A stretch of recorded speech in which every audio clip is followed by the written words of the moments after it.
নমস্কার, আপনারা শুনছেন প্রেম আনমোল হোতা হ্যায় বাণী। আমি আপনাদের হোস্ট বাণী। গত পর্বে অলকা ম্যাম জলন্ধরের সেই গোপন যাত্রার বিবরণ দিয়েছিলেন। আমি মন্ত্রমুগ্ধ হয়ে শুনছি, আর ম্যাম নিজেও স্বীকার করেছেন, রাশিল আর তুমি আমার কাছে খুব বিশেষ। আজ রাতে আমি যখন তার সেবা করছি, তখন আমি বুঝতে পারলাম কেন আমাদের জন্য তার মনে এমন বিশেষ জায়গা রয়েছে। ম্যাম বলছেন, পরোপকারের পেছনেও মানুষের কিছু না কিছু স্বার্থ থাকে। কোনো একদিন আমি তোমাকে আমার এত কাছে রাখার কারণটাও বলবো। তবে আজ রাশিলের কাহিনী এক পূর্ণতা পেতে চলেছে। আপনারা শুনবেন ২০ বছর আগের এক গল্প, যখন পরাগের বয়স ছিল ১৩ বছর এবং সে একটি বিয়ে বাড়িতে গিয়েছিল। শৈশবের প্রথম প্রেম, কিভাবে পরাগ ৯-১০ বছরের অত্যন্ত সুন্দরী মেয়ে রাশিলকে প্রথমবার দেখেছিল এবং তার ওপর মোহিত হয়েছিল। পিসির প্রতিজ্ঞা, সেদিন রাতে পরাগ পিসিকে বলেছিল, বড় হয়ে আমি এই মেয়েটিকেই বিয়ে করব, আর ম্যাম কথা দিয়েছিলেন, আমি নিশ্চিত করব যেন রাশিলের সাথেই তোমার বিয়ে হয়। এখন ১৪ বছর পর পরাগ তার পিসিকে ফোন করে বলছে, পিসি, আমার এখনও রাশিলের কথা মনে আছে। এবার আপনি আপনার কথা রাখুন এবং রাশিলের সাথে আমার বিয়ের ব্যবস্থা করুন। ম্যাম জানাচ্ছেন যে পরাগ আজও রাশিলের চিন্তায় অটল আছে, আর সেই কারণেই তিনি রাশিলকে ফিরিয়ে আনতে চান। এই পর্বটি অলকা ম্যামের পরোপকারের পেছনের ব্যক্তিগত কারণটিকে সামনে নিয়ে আসে এবং তার লক্ষ্যকে এক গভীর আবেগপ্রবণ ভিত্তি দেয়।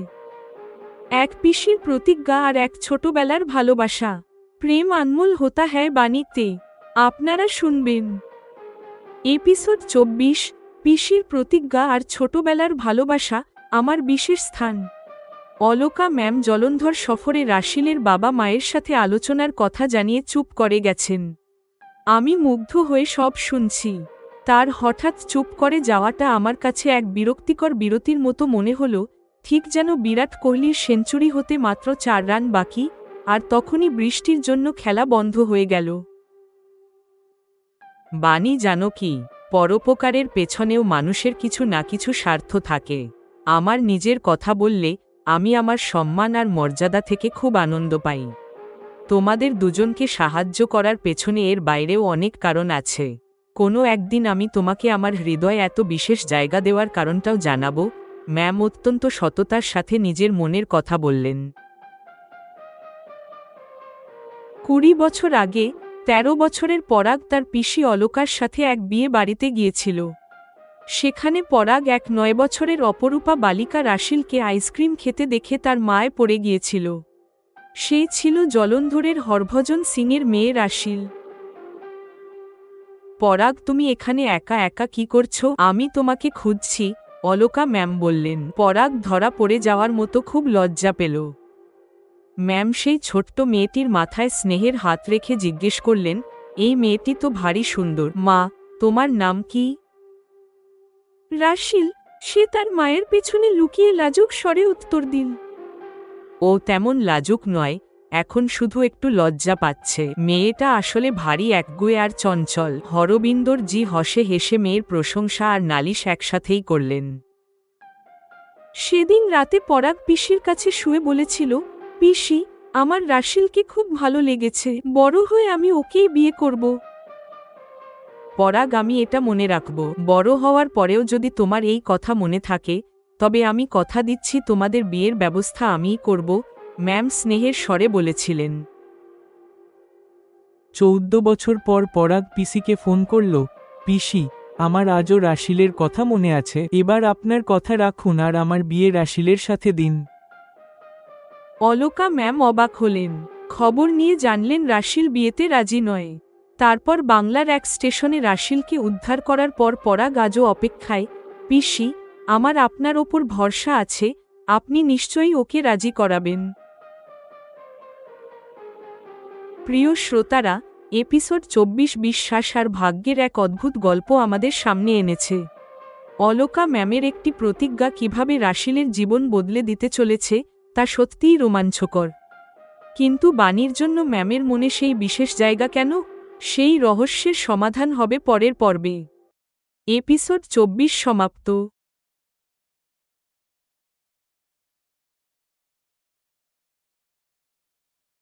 এপিসোড ২৬। নমস্কার, আপনারা শুনছেন প্রেম অনমোল হোতা হ্যায় বাণী। আমি আপনাদের হোস্ট বাণী। গত এপিসোডে আমরা জেনেছিলাম যে অলকা ম্যামের পরোপকারের পেছনে পরাগের ছোটবেলার প্রতিগাই ছিল আসল প্রেরণা। আজ ম্যাম তার মিশনের সবচেয়ে কঠিন পর্যায়ে দাঁড়িয়ে আছেন, রাশিদাকে বিয়ের জন্য রাজি করানো। আপনারা শুনবেন রাশিদার অভিমানী ভালোবাসা। রাশিদা বলছে, গুরু গ্রন্থ সাহেবের উপস্থিতিতেও সেই গুরুদ্বারেই আমার সঙ্গে ওই পাপিষ্ঠ জেডের দেখা হয়েছিল, আর তাই সে এখন ম্যামকে গুরুর চেয়েও আগে স্থান দিচ্ছে।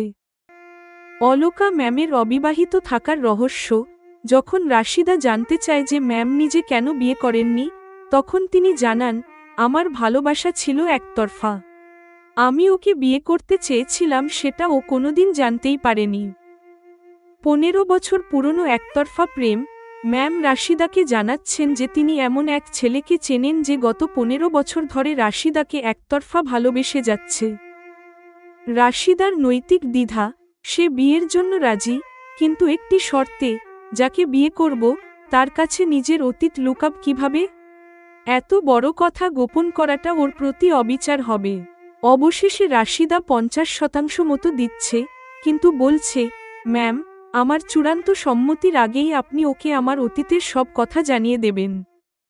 এ কথা শুনে অলকা ম্যাম তখনই পরাগকে ভারতে আসার আমন্ত্রণ জানান। পরাগ কি রাশিদার অতীত জেনেও তাকে বিয়ে করতে রাজি হবে? সম্মতি, সন্দেহ আর পিসির পরবর্তী পদক্ষেপ। প্রেম অনমোল হোতা হ্যায় বাণীতে শুনতে থাকুন। এপিসোড 25। বিয়ের জন্য 50% সম্মতি এবং একতরফা প্রেমের রহস্য। তোমাদের বিয়েতে কিছু জটিলতা আসতে পারে, সেগুলো আমরা পরে দেখে নেব। আগে আমাকে রাশিদাকে রাজি করাতে হবে। ও রাজি হলেই তোকে ভারতে আসতে হবে। অলকা ম্যাম মনে মনে রাশিদার অতীতের কথা ভাবতে ভাবতে পরাগকে বললেন। আপনি যখনই বলবেন আমি তখনই ভারতে চলে আসব।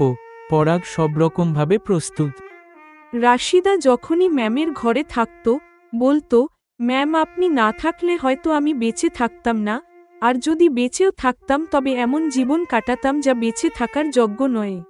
ম্যাম আমার গুরু গ্রন্থ সাহেবের প্রতি গভীর ভক্তি ছিল, কিন্তু আজ আমি ওর চেয়েও আগে আপনাকে মানি।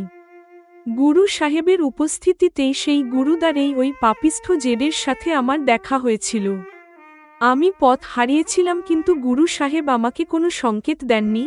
রাশিদা মনের দুঃখে গুরুর প্রতি এই অভিমান প্রকাশ করল। রাশিদা, আমি চাই এবার তুমি বিয়েটা করে নাও। ম্যাম সুযোগ বুঝে কথাটি তুললেন। আপনি কেন আমাকে নিজের থেকে দূরে সরিয়ে দিতে চাইছেন? আপনি তো নিজেও বিয়ে করেননি, তবে আমাকে কেন বলছেন? রাশিদা পাল্টা প্রশ্ন করল। যাকে আমি বিয়ে করতে চেয়েছিলাম তার অন্য কারোর সাথে বিয়ে হয়ে গিয়েছিল। আসলে আমার ভালোবাসা ছিল একতরফা। আমি কোনোদিন তাকে বলতেই পারিনি, আর যেদিন বলতে গেলাম সেদিন অনেক দেরি হয়ে গিয়েছিল। ম্যাম নিজের জীবনের গোপন কথা রাশিদার সাথে ভাগ করে নিলেন। রাশিদা, আমি এমন এক ছেলেকে চিনি যে গত 15 বছর ধরে শুধু তোমাকেই ভালোবেসে যাচ্ছে। ম্যাম নিজের আসল তাজটি চাললেন। 15 বছর আগে তো আমি ছোট মেয়ে ছিলাম। কেউ কি এত বছর অপেক্ষা করতে পারে? আমাকে আমার সত্যিটা ওর কাছে লুকোতে হবে, যা ওর সাথে অন্যায় করা হবে। রাশিদা তার নৈতিক সংকটের কথা জানালো। ম্যাম, আপনি আমার চূড়ান্ত সম্মতির আগেই ওকে আমার পুরো কাহিনী বলে দেবেন। ও যদি সব জানার পরেও আমাকে গ্রহণ করতে রাজি থাকে, তবেই আমরা এ নিয়ে এগোব। আপাতত আপনি আমার 50% হ্যাঁ ধরে নিন। রাশিদা সিদ্ধান্ত ম্যামের ওপর ছেড়ে দিল। পরদিন ম্যাম পরাগকে ফোন করলেন, পরাগ, তুই ভারতে চলে আয়। রাশিদা রাজি হচ্ছে বলে মনে হচ্ছে, তবে তার আগে আমাকে তোকে কিছু বলতে হবে। অন্তত 1 মাসের ছুটি নিয়ে আসিস। জেমিনাই এর পর্যালোচনা এবং উপস্থাপনা নির্দেশাবলী। প্রিয় শ্রোতাবন্ধুরা, এই পর্বে অলকা ম্যাম রাশিদার মনের ক্ষত সারিয়ে তোলার চেষ্টা করেছেন। রাশিদার সত্য বলার জেদ তার নতুন আত্মসম্মানকে ফুটিয়ে তুলেছে। পরাগ কি সব জানার পরেও নিজের ভালোবাসায় অটল থাকবে? জানতে হলে শুনতে থাকুন আমাদের পরবর্তী পর্ব। এপিসোড 25 সমাপ্ত।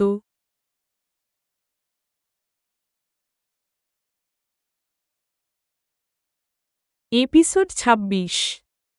নমস্কার এবং প্রেম আনমোল হোতা হ্যায় বাণী তে আপনাদের স্বাগত। আমি আপনাদের হোস্ট বাণী।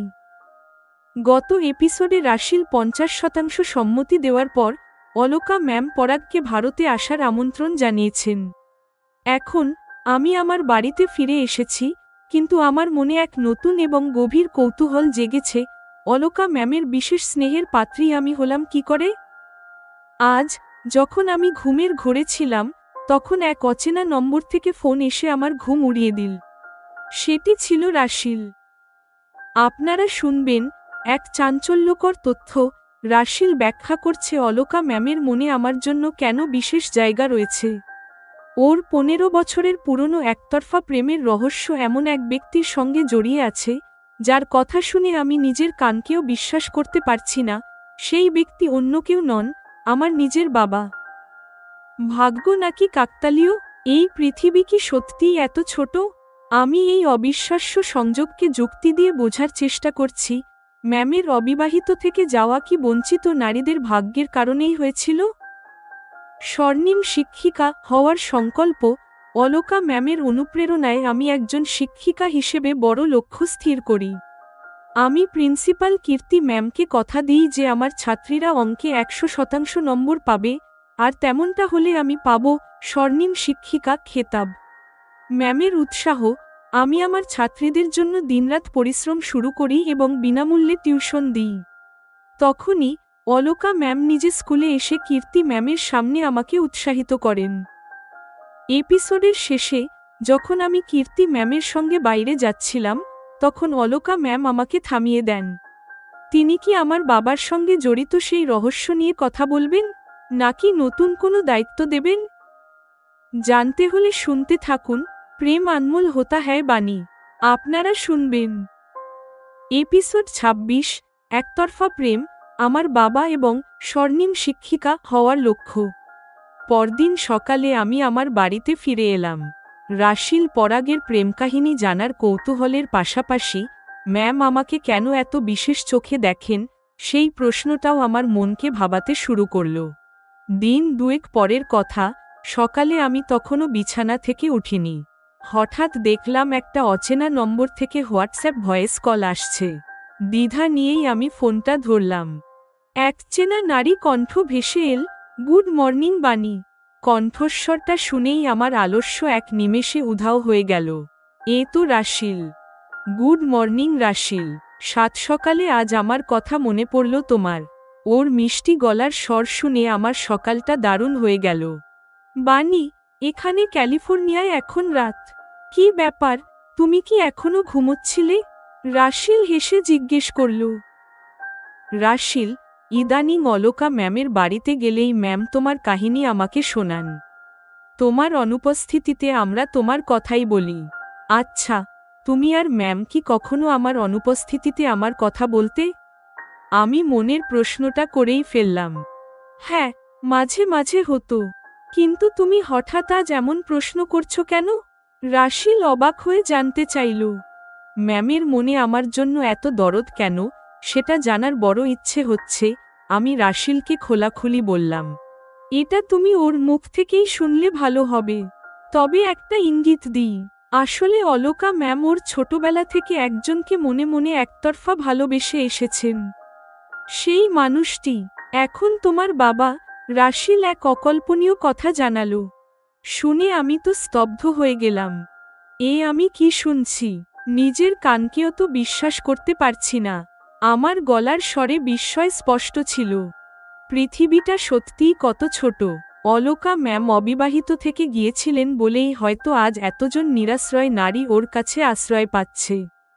ম্যাম আজ আমার আদর্শ হয়ে উঠেছেন। দৃশ্য পরিবর্তন। আমি একজন শিক্ষিকা হিসেবে ছাত্রীদের জন্য জানপ্রাণ দিয়ে খাটতে শুরু করলাম। আমি প্রিন্সিপাল ম্যামকে কথা দিলাম যে এবার অঙ্কে অন্তত ৫ জন ছাত্রী ১০০% নম্বর পাবেই। বাণী, যদি সত্যিই তেমনটা হয়, তবে ওই ছাত্রীরা গোল্ড মেডেল পাবে আর তোমাকে আমি স্বর্ণিম শিক্ষিকা উপাধি দেব, কীর্তি ম্যাম উৎসাহ নিয়ে বললেন। একদিন অলকা ম্যাম স্কুলে এলেন। কীর্তি ম্যামের সামনে তিনি আমার খুব প্রশংসা করলেন। বাণী, ছাত্রীদের ভবিষ্যতের জন্য তুমি যা করছো তা অন্যদের জন্য উদাহরণ হয়ে থাকবে। স্কুলের পক্ষ থেকে সব রকম সাহায্য পাবে তুমি, ম্যাম বললেন। মিটিং শেষে সবাই যখন চলে যাচ্ছিল, অলকা ম্যাম আমাকে ডাকলেন, বানি, তুমি একটু দাঁড়াও। জেমিনাই এর বিশ্লেষণ। প্রিয় শ্রোতারা, এপিসোড ২৬ গল্পে এক বিরাট মোড় নিয়ে এল। অলকা ম্যামের একতরফা প্রেম বানির বাবাই ছিলেন, এই সত্য এখন সামনে। অলকা ম্যাম বানিকে কেন আলাদা করে থামালেন? তিনি কি সব সত্যি খুলে বলবেন? জানতে হলে শুনতে থাকুন আমাদের পরবর্তী অংশ। এপিসোড ২৬ সমাপ্ত।